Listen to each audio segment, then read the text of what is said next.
Sincere followers of Christ love the Scriptures. We find that they speak to our lives in many different and very personal ways. This is a precious truth about Scripture that Christians should never forget.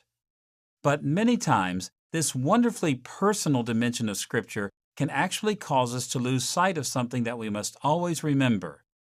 The Bible was not written directly to you or me. In the first place, Scripture was written to other people who lived thousands of years ago. So as we try to understand how the Scriptures apply to our lives today, we must always be careful to base our modern applications on the original meaning of Scripture. This is a series of lessons that we have entitled Father Abraham. And in these lessons, we're exploring the account of Abraham's life that appears in Genesis chapter 11, verse 10 through chapter 25, verse 18. This is the second of 3 introductory lessons, and we've entitled this lesson, The Life of Abraham, Original Meaning. In this lesson, we'll see how important it is to read the stories of Abraham's life in light of when they were written and to whom they were written. We'll explore the original impact these stories were intended to have on the nation of Israel as they followed Moses toward the Promised Land. We'll explore the original meaning of Genesis chapter 11, verse 10 through chapter 25, verse 18 by looking at 2 main issues. First, we'll point out how Moses drew connections between the history of Abraham's life and the experiences of his original audience. And second, we'll summarize some of the implications these connections had for the original audience. Before we look at the original meaning of the life of Abraham, we should take a moment to review what we saw in the previous lesson. Up to this point, we've focused on 2 critical issues. First, we suggested that Genesis chapter 12, verses 1 through 3, reveals 4 major themes in the story of Abraham. God's kindness to Abraham, the many ways God showed mercy to the patriarch. Abraham's responsibility to be loyal to God, the many ways God expected Abraham to obey him. God's blessings to Abraham, the promises of a great nation, many children, a land, and a great name, and God's blessings through Abraham to others, the promise that Abraham would be a blessing to all the families of the earth.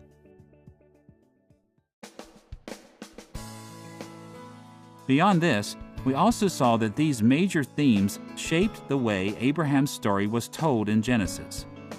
We learned that the story of Abraham divides into 5 symmetrical steps. First, we begin with Abraham's background and early experiences in chapter 11, verse 10 through chapter 12, verse 9.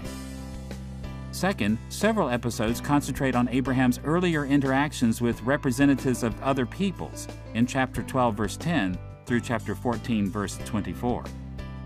The third and central segment of Abraham's life focuses on the covenant that God made with Abraham in chapter 15, verse 1 through chapter 17, verse 27. The fourth section of Abraham's life turns to Abraham's later interactions with representatives of other peoples in chapter 18, verse 1 through chapter 21, verse 34. And the fifth segment deals with Abraham's progeny and death in chapter 22, verse 1 through chapter 25, verse 18. These 5 steps present the patriarch's life in a symmetrical pattern. The third section of chapter 15, verse 1 through chapter 17, verse 27, which deals with God's covenant with Abraham, serves as the centerpiece of Abraham's life. The second and fourth sections correspond to each other as they both focus on Abraham's interactions with other peoples. The first and last sections correspond to each other further by providing bookends to Abraham's life, tracing his family line from the past and into the future. In many respects, this lesson will build on these insights into the structure and content of Abraham's life. With this review in mind, we're ready to move into the main concerns of this lesson, the original meaning of the life of Abraham in the book of Genesis. Let's begin by exploring the connections that exist between the stories about Abraham and the experiences of Israel who first received these stories. In this series of lessons, we're building our interpretation of the life of Abraham on the assumption that these stories were originally written in the days of Moses, and that they are substantially the same now as they were then.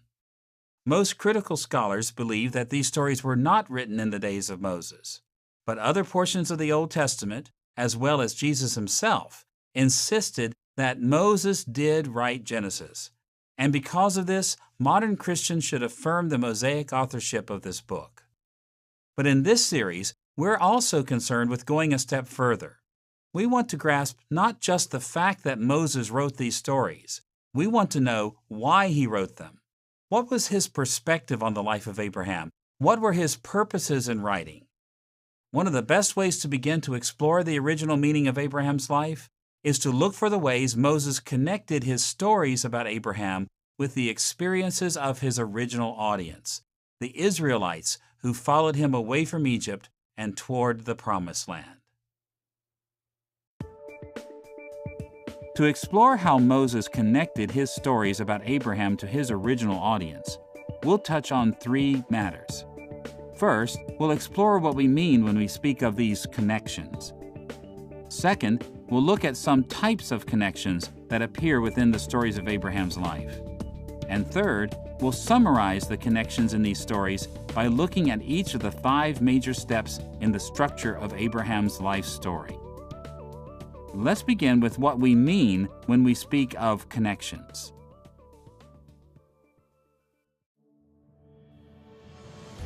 In many ways, when Moses composed his history of Abraham's life, he found himself in a situation that all writers of biblical narratives found themselves. He stood between 2 worlds. On the one hand, Moses had received accounts of what we will call that world, the world of Abraham.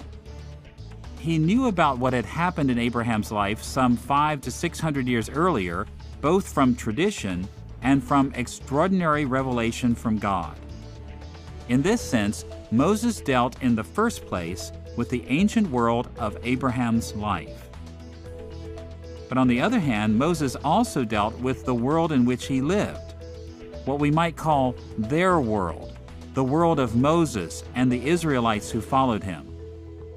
As the leader of God's people at that time, Moses wrote his stories about the ancient world of Abraham's life for the sake of meeting the needs of their world. As Moses mediated between that world of Abraham's life and their world, his contemporary world, he drew connections between the patriarch's life and the lives of his readers, so that they could see the relevance of the stories that he wrote.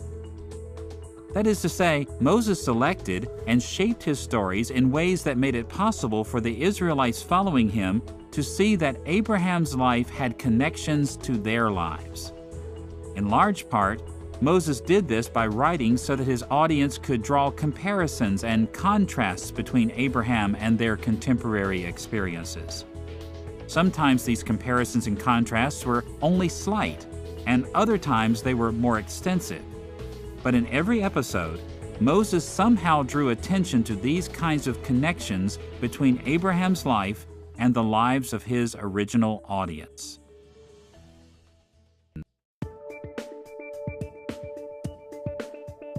Now that we've seen the basic idea of connections and original meaning, let's turn to our second concern, the types of connections that Moses established between Abraham's life and the experiences of his original Israelite audience.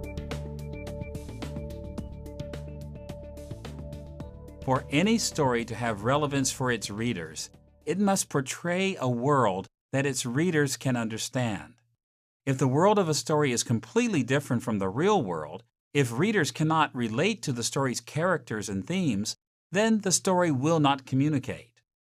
Or to put it in terms of this lesson, if that world of Abraham were completely different from their world of Moses and the Israelites, then the stories about Abraham would not have been meaningful or relevant to the Israelites. So Moses worked very hard to draw connections between Abraham's world and the world of the Israelites who were moving toward the Promised Land. The question before us in this lesson is how Moses made these connections clear. How did he shape his stories about Abraham so that they connected to his reader's world. As we move forward in this series, we'll see that Moses connected his accounts to the experiences of the Israelites in three main ways. First, he wrote his stories so that they told the Israelites about the historical backgrounds of things they experienced. And second, he wrote so that his narratives provided the Israelites with models or examples to follow or to avoid. And third, he wrote to show that many of the patriarchs' experiences foreshadowed or adumbrated the Israelites' experiences. Because we'll refer to these kinds of connections many times in future lessons, we should introduce all three of these techniques that Moses used to show the relevance of Abraham's life for his original audience. Let's look first at how Abraham's life provided backgrounds for Israel's experience in Moses' day. In many ways, this is the easiest of all connections to identify. It's quite common for people in all walks of life to tell stories to each other for the main purpose of exploring the historical backgrounds of the things that they experience. Parents often do this with children. Teachers illustrate their teachings in this way. Pastors and even political leaders do the same. We often connect stories to our audiences by drawing attention to the ways they provide historical backgrounds. Now, with respect to the life of Abraham, we can describe this connection in this way. We find the connection of historical backgrounds when Moses pointed to the ways in which Israel's experiences were historically rooted in the events of Abraham's life. Take, for instance, the way Moses explained the historical background of viewing the land of Canaan as Israel's homeland.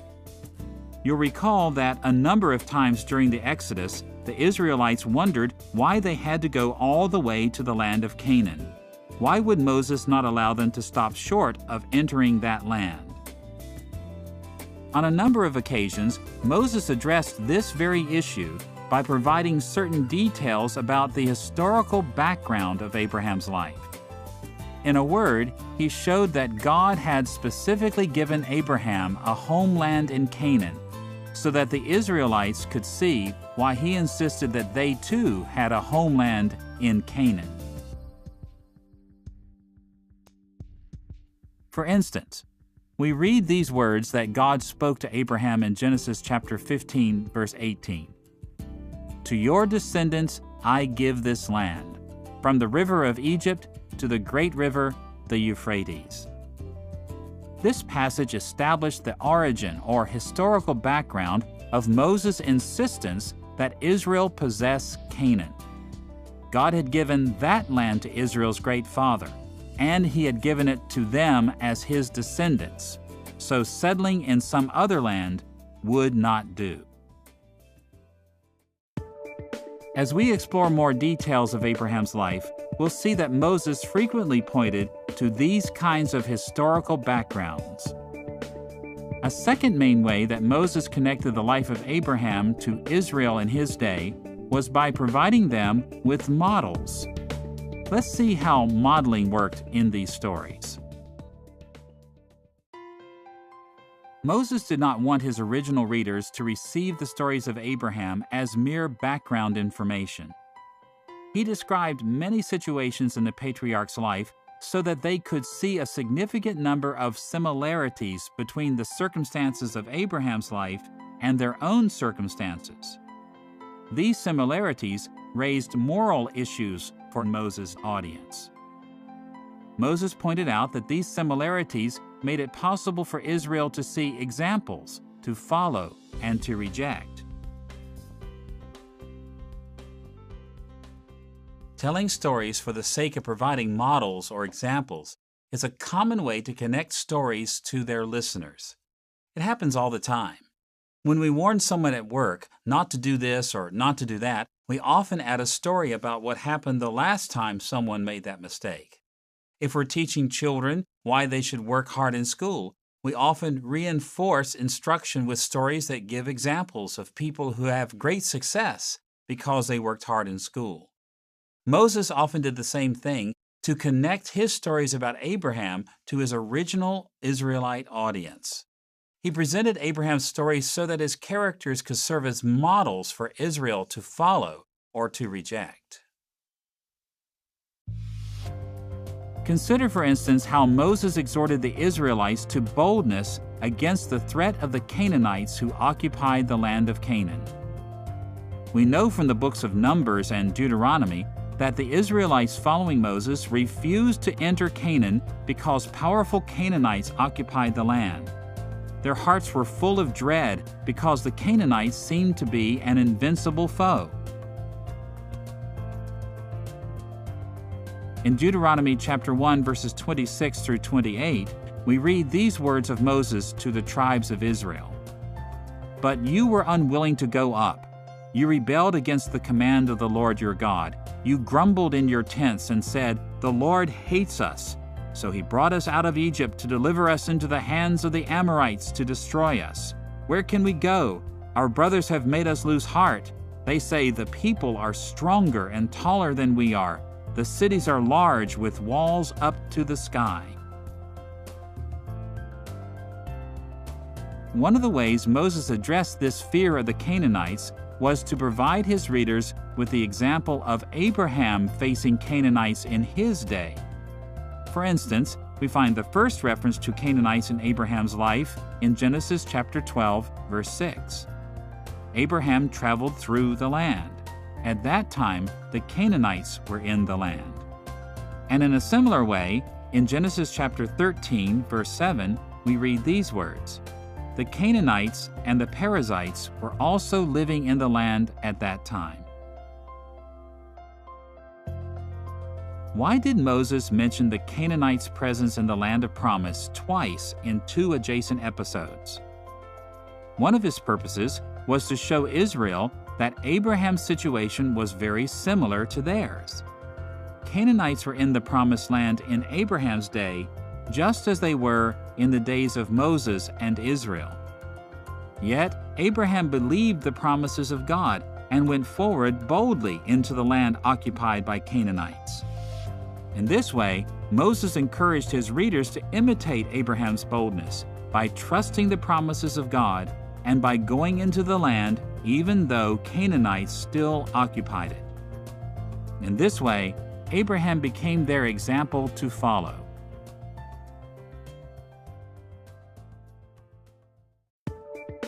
As we make our way through the life of Abraham, we'll find many passages that offer positive and negative examples. But in the third place, there were times when Moses connected the life of Abraham to the lives of his readers by showing how events in the patriarch's life foreshadowed or adumbrated events that took place in his day. In many respects, the connection of historical backgrounds requires very little similarity between the story and its audience to accomplish its purpose. Examples or models require more similarity between the story and its audience for the example to be relevant. But foreshadowing occurs only when there are many similarities, so much so that that world of Abraham looks almost exactly like their world of Israel. Now, this kind of extensive connection occurs infrequently in the stories of Abraham's life, but from time to time, Moses described the days of Abraham in ways that closely resembled events in his own day. Many of us have heard the old adage, history often repeats itself. Of course, we all know that no two sets of historical events are ever exactly the same.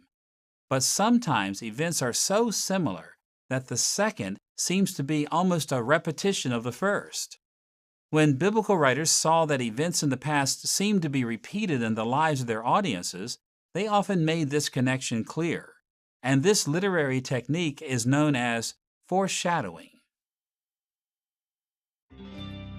One example of foreshadowing appears in the well-known episode that describes Abraham's covenant with God in Genesis chapter 15, verses 1 through 21.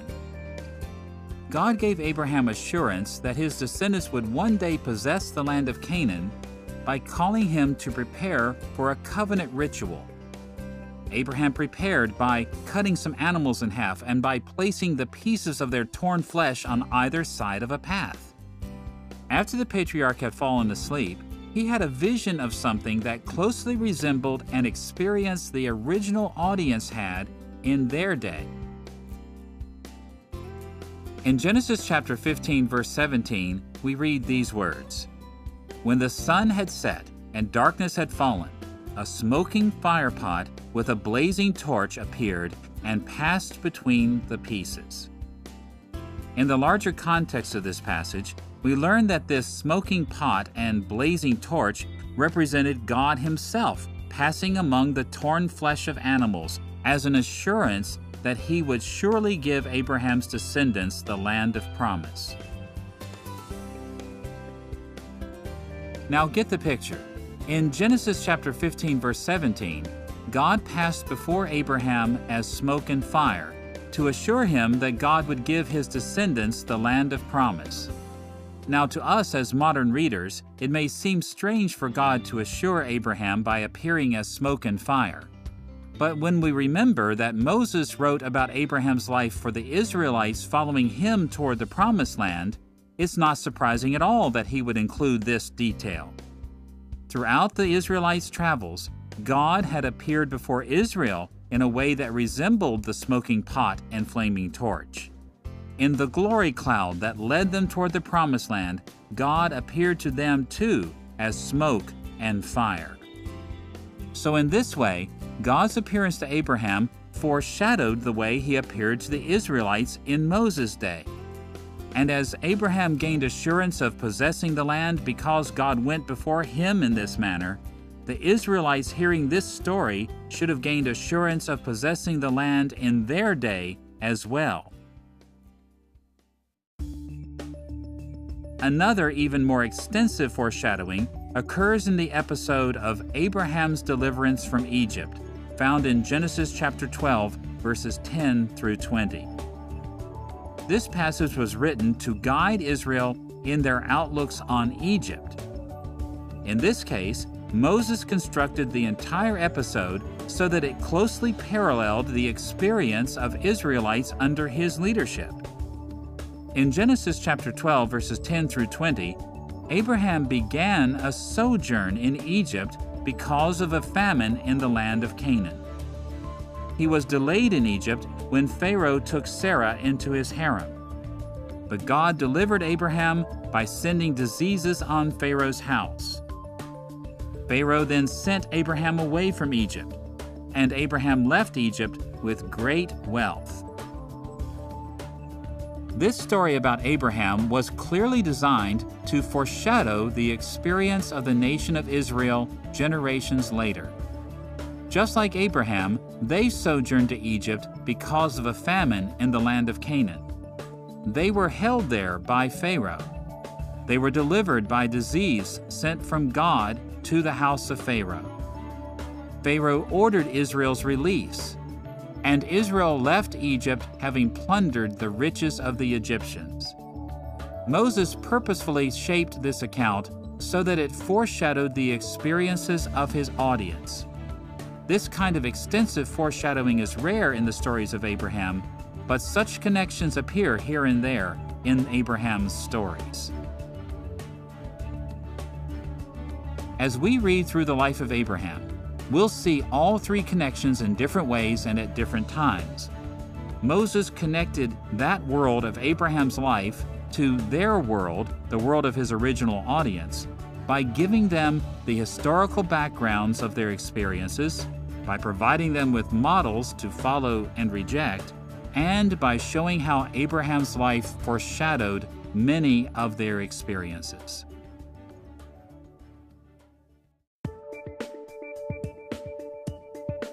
Now that we've seen the types of connections that Moses established between Abraham and his Israelite audience, it will be helpful to summarize how each major step of Abraham's life connected to the lives of the original audience.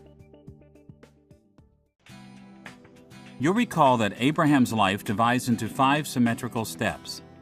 In each of these sections, Moses found ways to connect the stories about Abraham to the circumstances of his original audience.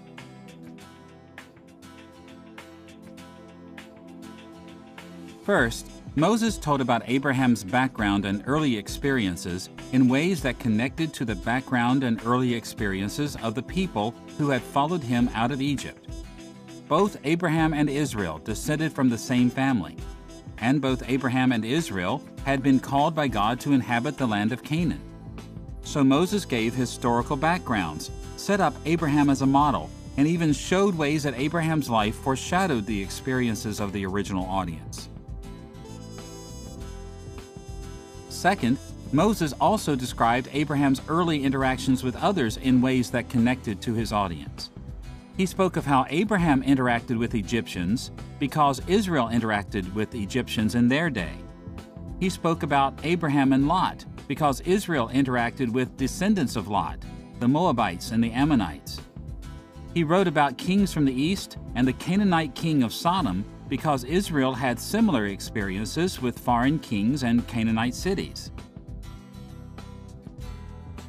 Third, Moses wrote about God's covenant with Abraham because Israel had entered into covenant with God as well.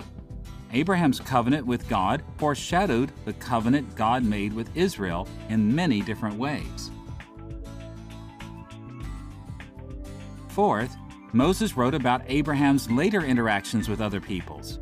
He wrote about the people of Sodom and Gomorrah, Lot, and Abimelech the Philistine, because Israel faced similar people in their day, the Canaanite cities, the Moabites and the Ammonites, and the Philistines.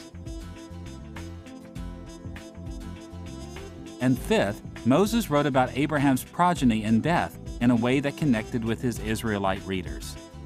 He focused on Isaac as Abraham's special son and heir because his Israelite audience was descended from Isaac. He drew attention to the burial ground for Sarah because that ground was in the land God promised to Israel. He drew attention to other sons of Abraham who were not Abraham's heirs, especially Ishmael, because Israel had to deal with the Ishmaelites in their day. So we see that as Moses wrote about Abraham, he drew many different connections between his stories and the experiences of his Israelite audience.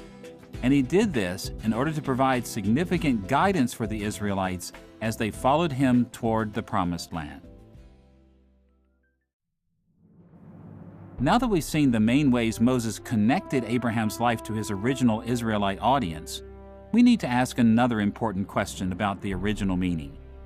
What were the implications of these connections for the original audience?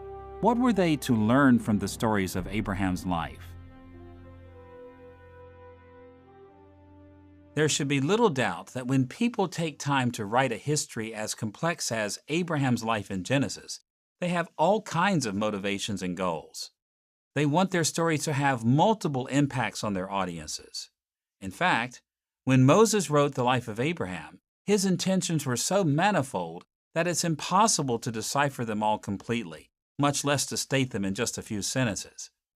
At the same time, it is possible to summarize the chief implications Moses hoped his original audience would draw from his stories about Abraham. We'll explore the original implications of the life of Abraham in 3 steps. First, we'll describe the basic impact that these stories were designed to have on the original audience. Second, we'll see how the impact of these stories unfolds in the 4 major themes of Abraham's life. And third, we'll summarize the original implications of each of the 5 steps in Moses' stories about Abraham. Let's look first at the basic impact these stories were designed to have. In very general terms, it helps to summarize the purpose of Abraham's story in this way. Moses wrote about Abraham to teach Israel why and how they were to leave Egypt behind and to continue toward the conquest of the Promised Land. In other words, by seeing the historical backgrounds of their lives in Abraham, by finding models or examples to follow and reject in the stories of Abraham, and by discerning how his life foreshadowed their lives, the Israelites following Moses could see the ways they were to pursue God's purpose for them.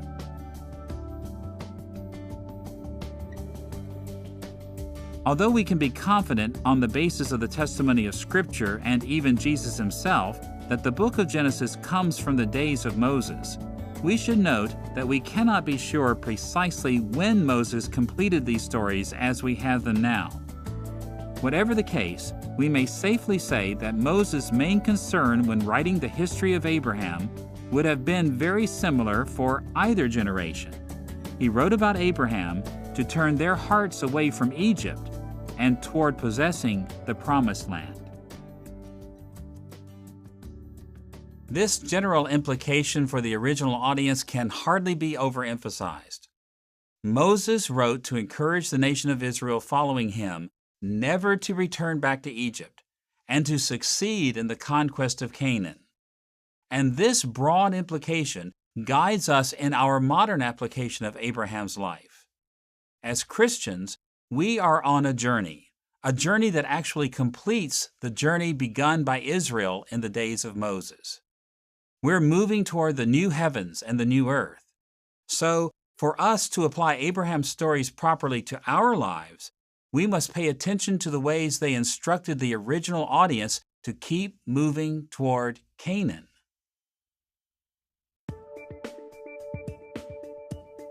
To unpack this overarching focus a bit, we should look into Moses' purpose in more detail by returning to the four major themes we've already identified in this portion of Genesis. You'll recall that earlier in this lesson, we suggested that Genesis chapter 12 verses 1 through 3 presents at least four themes that give coherence to this part of the patriarchal history. These four themes express the central impact Moses designed his stories to have.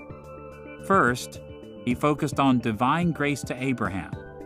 Second, he concentrated on Abraham's loyalty. Third, he was concerned with blessings to Abraham. And fourth, he focused on blessings through Abraham. It helps to think of Moses' original purpose for writing about Abraham in terms of these four motifs. In the first place, Moses wrote about the ways God had shown mercy to Abraham. In broad terms, we've already seen that God showed much grace to Abraham, both in the early years of his relationship with God and on a daily basis throughout his entire life. This motif of divine grace was designed to remind the Israelites in Moses' day that God had shown great mercy to them as well. God had shown them early grace when he brought them from Egypt to Sinai, and day after day, he continued to show them mercy, even as he prepared them for the future conquest of Canaan. The well-known words God spoke at Sinai in Exodus chapter 19, verse 4, speak of God's grace in this way: "You yourselves have seen what I did to Egypt, and how I carried you on eagle's wings and brought you to myself." Sadly, the Israelites whom Moses led had forgotten how much mercy they had received from God. Early on, they complained that God and Moses had cheated them by taking them away from the comforts of Egypt. They complained about food and water in the wilderness. They thought God had asked too much of them when he called them to enter the conquest for the Promised Land. So Moses frequently stressed the ways God showed mercy to Abraham to remind his original audience of the ways God had blessed them, the mercies God had shown to them over and over. In the second place, we've seen that Moses also emphasized Abraham's loyalty by drawing attention to the many ways God held Abraham responsible to obey his commands. Moses repeatedly emphasized that God expected the patriarch to be faithful to his commands because this focus was also relevant for the Israelites who followed him. This focus on the requirement of loyalty also spoke to Israel in Moses' day. Listen to the way God continued to address Israel at Mount Sinai in Exodus chapter 19, verses 4 and 5. You yourselves have seen what I did to Egypt, and how I carried you on eagle's wings and brought you to myself. Now, if you obey me fully and keep my covenant, then out of all nations you will be my treasured possession. Notice here that the blessings of becoming a treasured possession were dependent on Israel's faithfulness. Although God had shown much mercy to the nation, the status of each person in each generation depended on how they responded to the commands of God. Now, as we have seen, the main responsibility given to Abraham was that he go to the land of Canaan. Moses stressed this responsibility because he wanted Israel following him to stay the course for the land of Canaan as well. And of course, as Moses wrote about Abraham's other responsibilities, he did so to teach the Israelites of his day about their many other responsibilities. The many requirements of loyalty from Abraham spoke plainly to the fact that the original audience was to be loyal and faithful to the commands of God as well. In the third place, we've also seen the importance of the theme of God's promised blessings to Abraham. In his stories about Abraham, Moses focused on the promised blessings of a great nation, prosperity, and a great name for Abraham and his descendants. And on a number of occasions, we even see that Abraham experienced some foretastes of these blessings in his own lifetime. And on many other occasions, the stories of Abraham focused on the future fulfillments of these blessings in generations to come. Moses focused on Abraham's blessings these ways because these promises were also for Abraham's descendants, the people of Israel, whom Moses led. The people of Israel were promised great blessings too. They were to become a great nation, to experience unprecedented prosperity, and to receive a great name when they entered into the Promised Land. In fact, much like Abraham, Israel had also experienced many foretastes of these blessings by the time the book of Genesis was written. They had already begun to see fulfillments of some of these promises in their own lives. Yet there were still many future fulfillments of these blessings to come once they entered the land of promise. God spoke of these future blessings for Israel at Sinai in this way, in Exodus chapter 19, verse 6. You will be for me a kingdom of priests and a holy nation. Moses wrote of the blessings God promised Abraham to raise the hopes of Israel in his day. As they read of God's promises to the patriarch, they could clearly see how God had great blessings in store for them as well.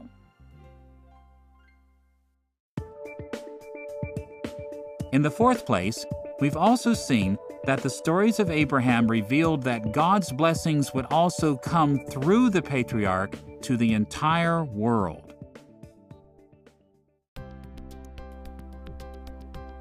As you'll recall, the blessings through Abraham would not come in a simple fashion. In Genesis chapter 12, verse 3, we learn that God would give Abraham success through a process of blessing Abraham's friends and cursing his enemies. In a variety of episodes, Moses pointed out how God gave Abraham foretastes of this process in his own lifetime as he interacted with other peoples representing different nations. And on a number of occasions in his stories of Abraham's life, Moses pointed out that many fulfillments would come in the future. Moses stressed this motif because it was so relevant to the people of Israel who followed him in his day. God assured them of success in being a blessing to others because he would bless their friends and curse their enemies. They too had seen foretastes of these promises as they interacted with various groups of people in their own day. They had already seen God bless those who were their friends and curse their enemies on a number of occasions. And beyond this, Moses also focused on these matters to turn the eyes of the Israelites toward future fulfillments as they entered the Promised Land and spread the kingdom of God to the ends of the earth. As we have just read, in Exodus 19, verse 6, God said this to Israel, "You will be for me a kingdom of priests and a holy nation." This vision of the nation as a kingdom of priests did not simply point out that the nation itself would be blessed with the privilege of being a holy people serving God, but also pointed out that the children of Israel would serve God's purposes throughout the world. As Moses inspired Israel to move toward the Promised Land, his stories about Abraham were designed to instill within them the vision of how God was going to use Israel to spread his kingdom and thus his blessings to the entire world. Now that we've seen the implications of the four major themes of Abraham's life for the original audience, let's briefly summarize the impact of Abraham's stories on the original audience by looking at each major step in the structure of the patriarch's life as it is recorded in Genesis. You'll recall that the stories about Abraham's life divide into 5 main steps. First, Abraham's background and early experiences in chapter 11, verse 10 through chapter 12, verse 9. Second, Abraham's earlier interactions with representatives of other peoples in chapter 12, verse 10 through chapter 14, verse 24. Third, the covenant that God made with Abraham in chapter 15, verse 1 through chapter 17, verse 27. Fourth, Abraham's later interactions with representatives of other peoples in chapter 18, verse 1 through chapter 21, verse 34. And fifth, Abraham's progeny and death in chapter 22, verse 1 through chapter 25, verse 18. Each of these major steps divides into a number of smaller segments or episodes. We'll briefly summarize the content and some of the main implications that these episodes had for the original audience for whom Moses wrote.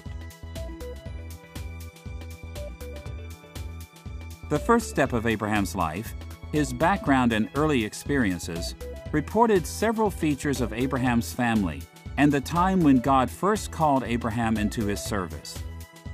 In general terms, Moses designed this first step to show his original Israelite audience how they could learn about their own family background and their call from God from these events in Abraham's life. The first step divides into 3 episodes or segments. The life of Abraham begins with a genealogy that presents Abraham's divinely favored lineage in chapter 11, verse 10 through verse 26. These verses establish that Abraham was a climactic character in the family of Shem, a family that held a favored status before God as God's special chosen people. This genealogy, in turn, should have reminded Moses' original Israelite audience that as the family line of Abraham, they shared this same favored status. They were God's special chosen people.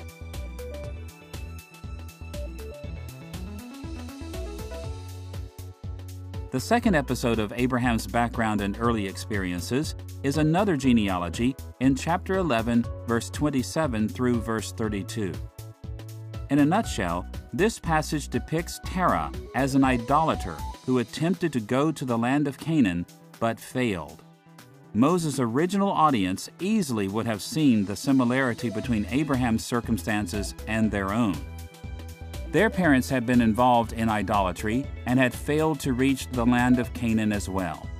So just as Abraham had to avoid repeating his father's failures, the Israelites who followed Moses also had to avoid repeating the failures of their fathers and mothers, the idolaters of the first generation of the Exodus, who failed to reach Canaan. Abraham's background and early experiences then move to the story of Abraham's migration to Canaan in chapter 12, verse 1 through verse 9. God called Abraham to the land of Canaan, and Abraham obeyed the call of God despite many difficulties. In much the same way, God called Moses' original Israelite audience to the land of Canaan, and they were also to obey despite many difficulties. So the story of Abraham's migration to Canaan had the original implication that the Israelites in Moses' day were to follow the footsteps of Abraham and migrate as he did to the land of Canaan. With these three segments, Moses introduced Abraham's life and offered significant guidance for his original audience as they faced the challenges of their own service to God. The second major step in the Genesis account of Abraham's life concentrates on the patriarch's earlier interactions with other peoples. These chapters depict the patriarch interacting with other groups of people in a variety of ways to guide the original Israelite readers as they interacted with others. In the first episode, Moses described Abraham's deliverance from Egypt in Genesis chapter 12, verse 10 through verse 20. You'll recall that the patriarch sojourned in Egypt because of a famine, but God delivered him from Egyptian bondage by sending diseases on Pharaoh's house. Because of God's great deliverance, Abraham left Egypt with many riches and never returned. Abraham learned very clearly that Egypt was not his home. Moses' original Israelite readers could see that their own experiences reflected many aspects of Abraham's story. They had gone to Egypt because of a famine. They had also been delivered when God sent diseases on the Egyptians, and they had left Egypt with many riches from the Egyptians. Unfortunately, as the Israelites faced difficulties in their travels, many of them began to idealize life in Egypt and wanted to return. This episode should have made it clear to the original audience that Egypt was not their home. They were to remember how God had graciously delivered them and to leave Egypt and the Egyptians far behind. The second segment of Abraham's earlier interactions with others is the story of his conflict with Lot in chapter 13, verse 1 through verse 18. This is the well-known story of struggle between Abraham's men and Lot's men, when the two groups quarreled over natural resources for their sheep.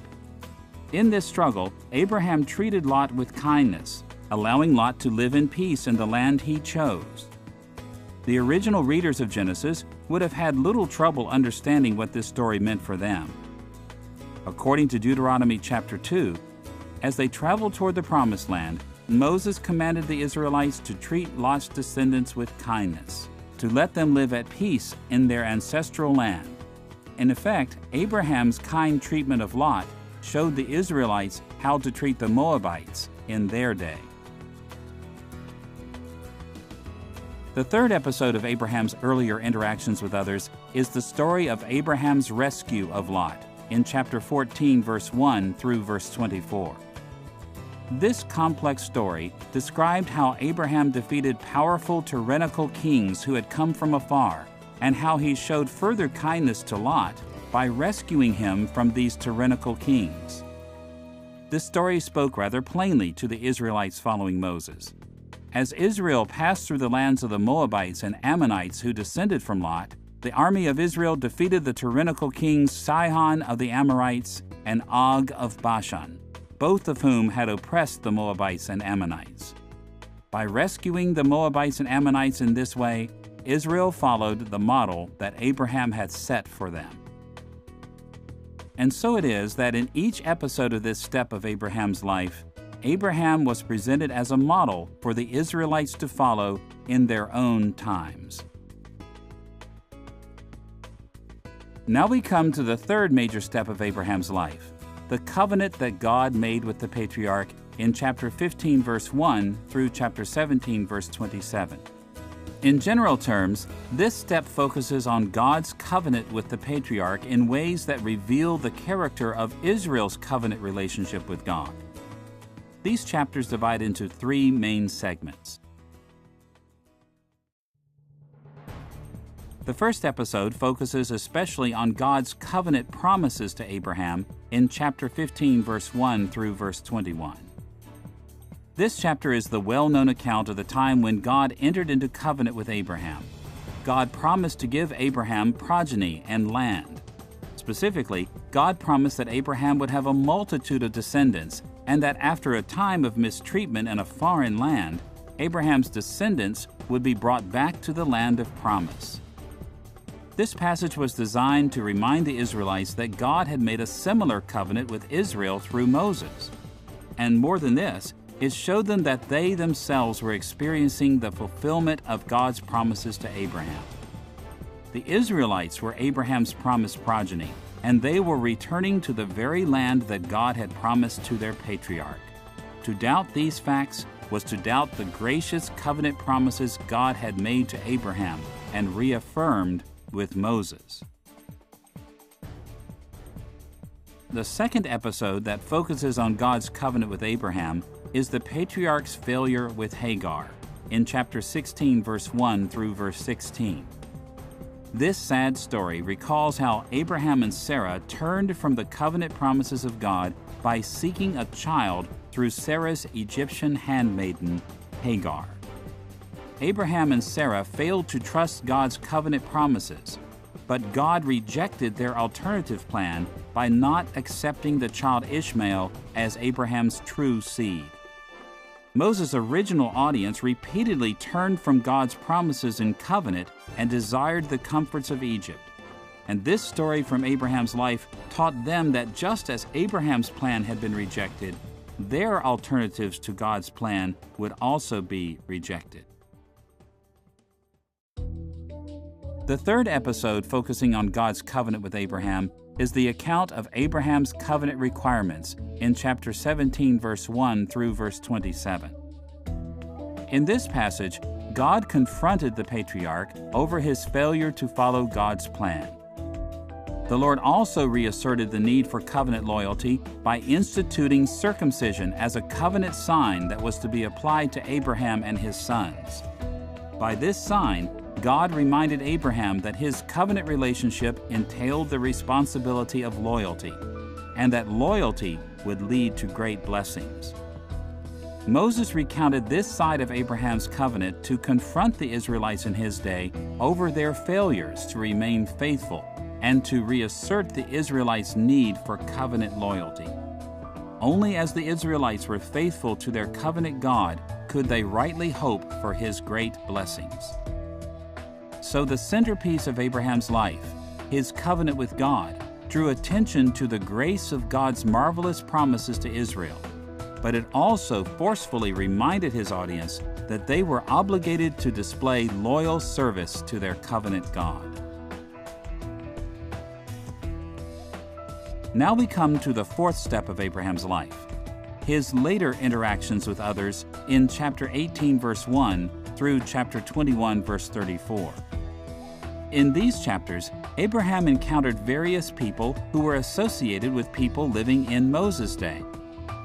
Abraham interacted with the Canaanite inhabitants of Sodom and Gomorrah, with Lot, Abimelech, and Ishmael. In general terms, Abraham's interactions with these people taught Israel how they were to interact with the Canaanites, the Moabites and Ammonites, and the Philistines and Ishmaelites of their day. The first story of this portion of the patriarch's life is the account of Sodom and Gomorrah in chapter 18, verse 1 through chapter 19, verse 38.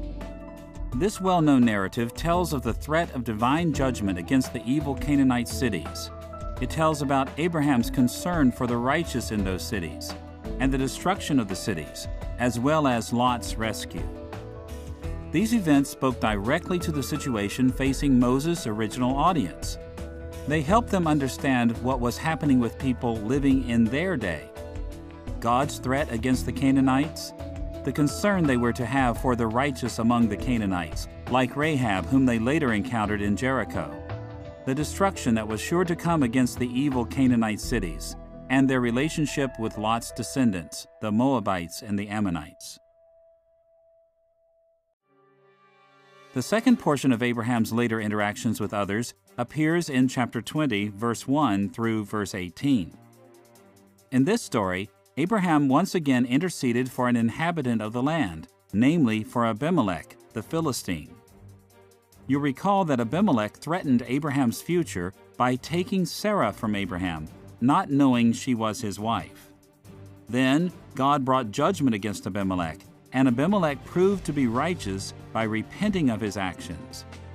As a result of this repentance, Abraham interceded on Abimelech's behalf, and Abraham and Abimelech enjoyed lasting peace and friendship with each other. This story spoke to the Israelites in Moses' day about the attitudes they were to have toward the Philistines living in their day. In a variety of ways, the Philistines threatened Israel, but when the threat of God's judgment brought repentance among the Philistines, the Israelites were to intercede on their behalf and to enjoy lasting peace with them.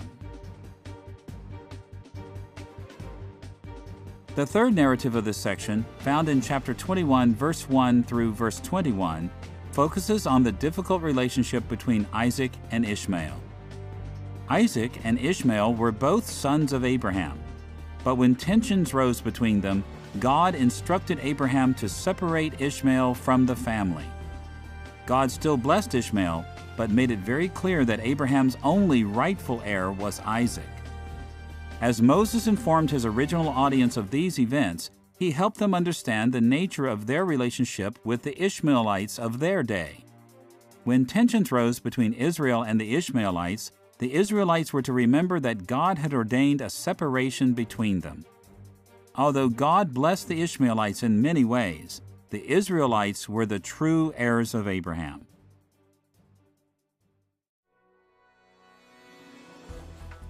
The fourth episode of Abraham's later interactions with others is the story of Abraham's treaty with Abimelech in chapter 21, verse 22 through verse 34.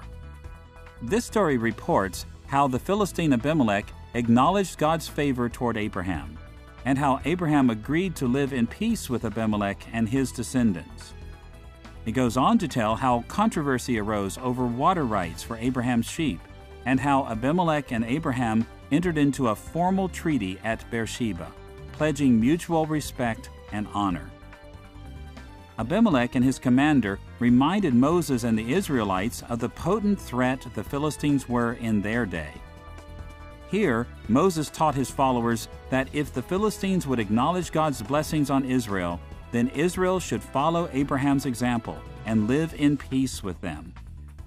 The well called Beersheba still remained in Moses' day, reminding Israel of the treaty made there, and of how they were to pursue peace and mutual honor with the Philistines. So we see that the stories of Abraham's later interactions involved many characters who corresponded to people whom Moses and Israel encountered. By looking at Abraham's actions, the Israelites could learn many lessons for their day.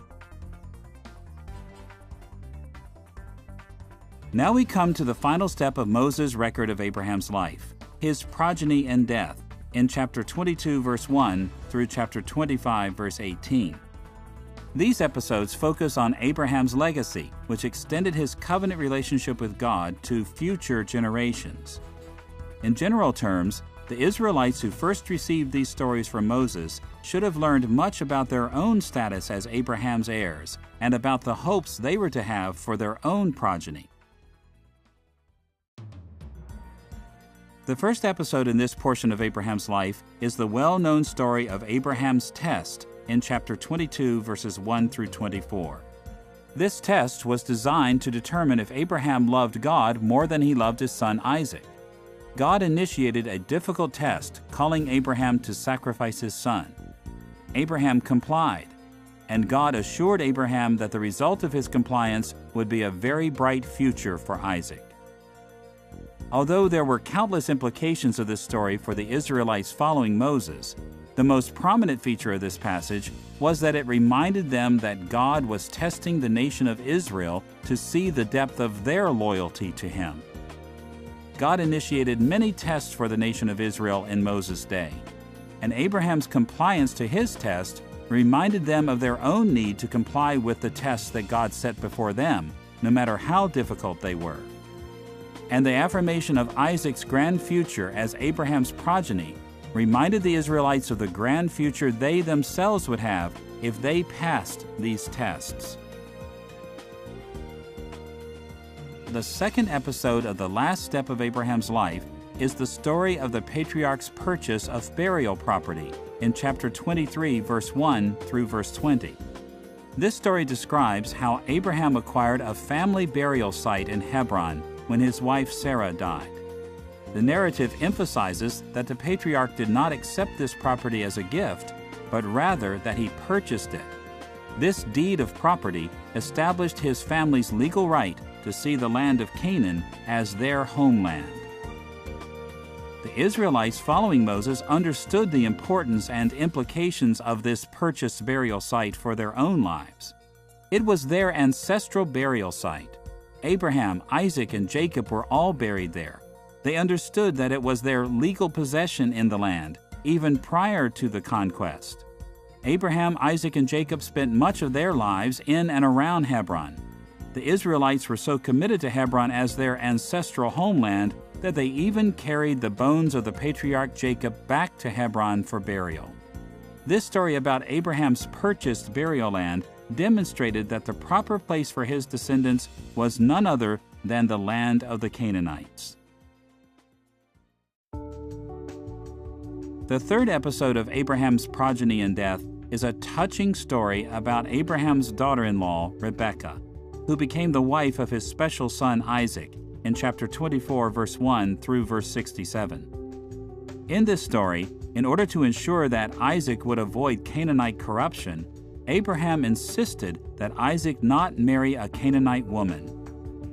But Abraham also ensured that Isaac would remain in the land of Canaan, the land of promise, by sending a servant to bring a wife to Isaac. By finding a wife for Isaac in this way, Abraham ensured a great future of blessings from God for Isaac and his descendants.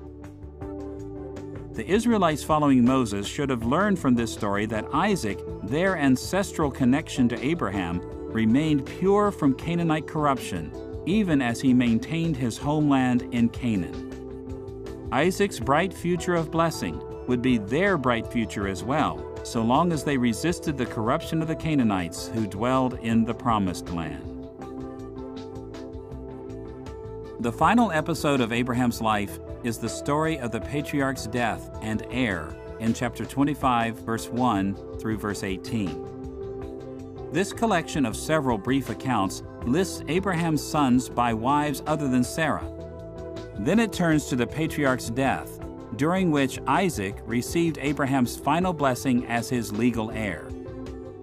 Finally, it closes with a contrasting section that briefly lists Ishmael's descendants. This closing of Abraham's life had many implications for the original audience. It listed the other sons of Abraham to distinguish them from the Israelites. It highlighted Abraham's final blessing on Isaac to assure the Israelites following Moses that they were the true heirs of Abraham's promises. And it mentioned Ishmael's descendants to dispel any claims the Ishmaelites might have made to Abraham's inheritance. By closing his account of Abraham's life in this way, Moses settled the identity, rights, and responsibilities of Abraham's true descendants, the Israelites whom he led toward the Promised Land. So we see that Moses wrote his stories about the life of Abraham to teach the Israelites he led why and how they should leave Egypt behind and move toward the conquest of the Promised Land. To accomplish this goal, Moses stressed in various ways in each episode of the patriarch's life how the Israelites were the heirs of God's grace given to the patriarch, how they were responsible to be loyal to God as the patriarch had been responsible, how they would receive blessings from God as Abraham had, and how they would one day bless all the nations of the earth. Moses' account of Abraham's life had innumerable implications for the Israelites who followed him toward the Promised Land. In this lesson, we've looked at the original meaning of the account of Abraham's life in Genesis. And we've looked in two main directions to explore this original meaning. On the one hand, we've examined the connections Moses established between these stories and the experiences of the Israelites to whom he wrote.